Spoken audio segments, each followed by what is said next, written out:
good day. How you going? What do you know? Don't strike a light.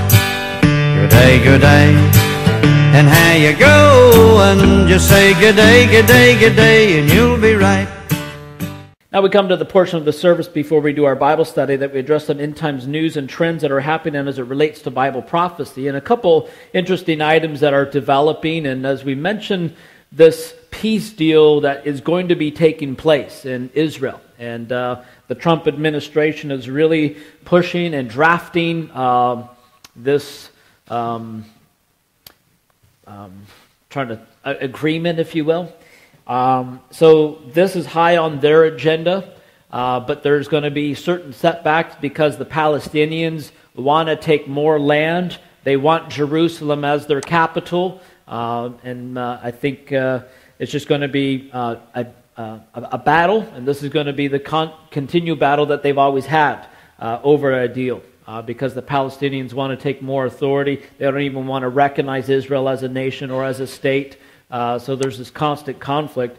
But this is something that they're really pushing hard. And we know that as Zechariah 12 talks about, that the Jerusalem is that troublesome stone, the cup of trembling. And this is going to be that constant problem within this peace deal. But there has to be a peace deal and that's going to be made that the Antichrist has to sign and confirm. So a deal's already in place. It's not something that the Antichrist is doing. So the Trump administration or others, they're not the Antichrist. The Antichrist is some other individual that's going to come along and confirm this agreement that's already in place.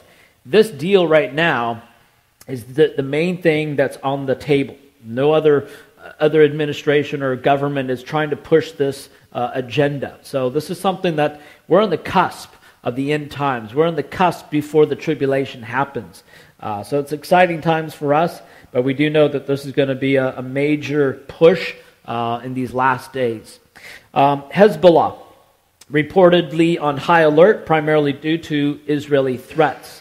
Even though they're not the one threatening, there's other sources that are pushing this idea.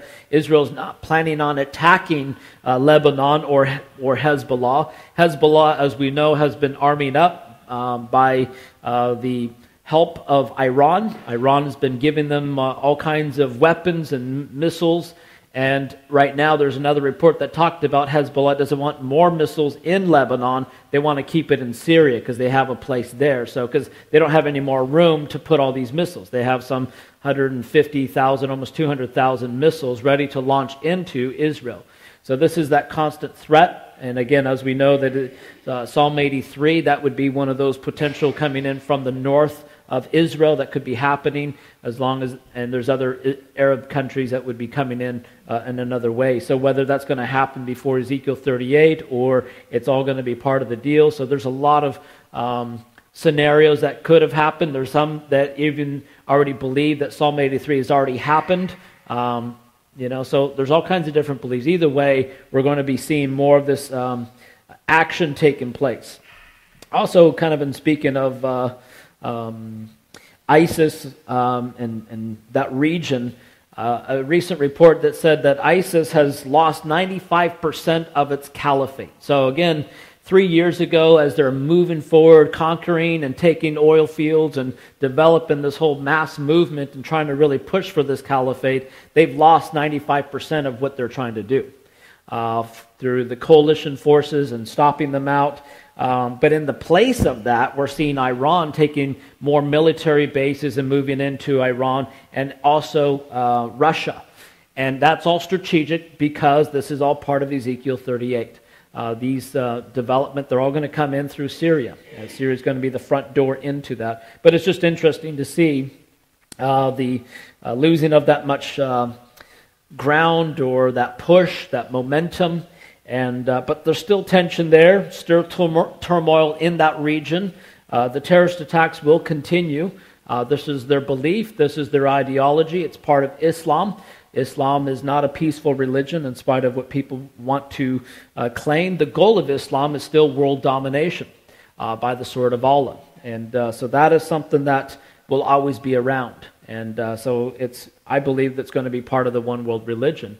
along with probably perhaps the merger of Catholicism. You see there's a lot of connections there that are happening in place. The amount of meetings that the Pope is meeting with some of these Muslim clerics, unbelievable. And so there could be a conglomeration of that, because you see at least 2 billion people just right there alone in those two religions.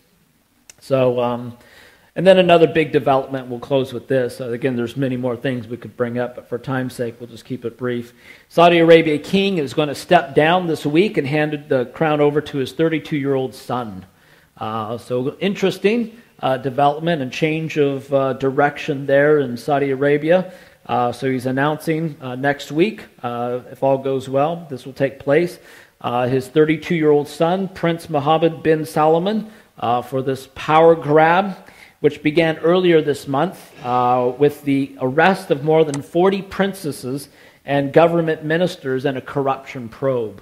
So just a lot of turmoil there. And I wonder how Iran's going to treat this, as they've already launched some attacks into Saudi Arabia.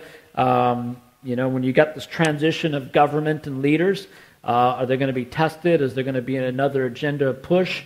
So it's going to be interesting how the region responds to this change of leadership there. And then one last thing, again, I'm not going to go too far into it. The vote yes on Wednesday, not to push it, but again, read Romans chapter 1, and you'll see how this turns out, and it's not going to be good. This is what happens to a society when they give themselves over to the lust of the flesh. It's going to incur the wrath of God at some point. And so Romans chapter 1 is probably the best answer to what has taken place there. And it's a lengthy chapter to look at the flesh. This is what we're living in. Even though the sins of the flesh have been there since the beginning of time, but this is how it turns out. And it's not those who just practice those things, but those who approve of them are just as guilty. Okay? So that's the last verse of chapter 1. And that concludes today's update.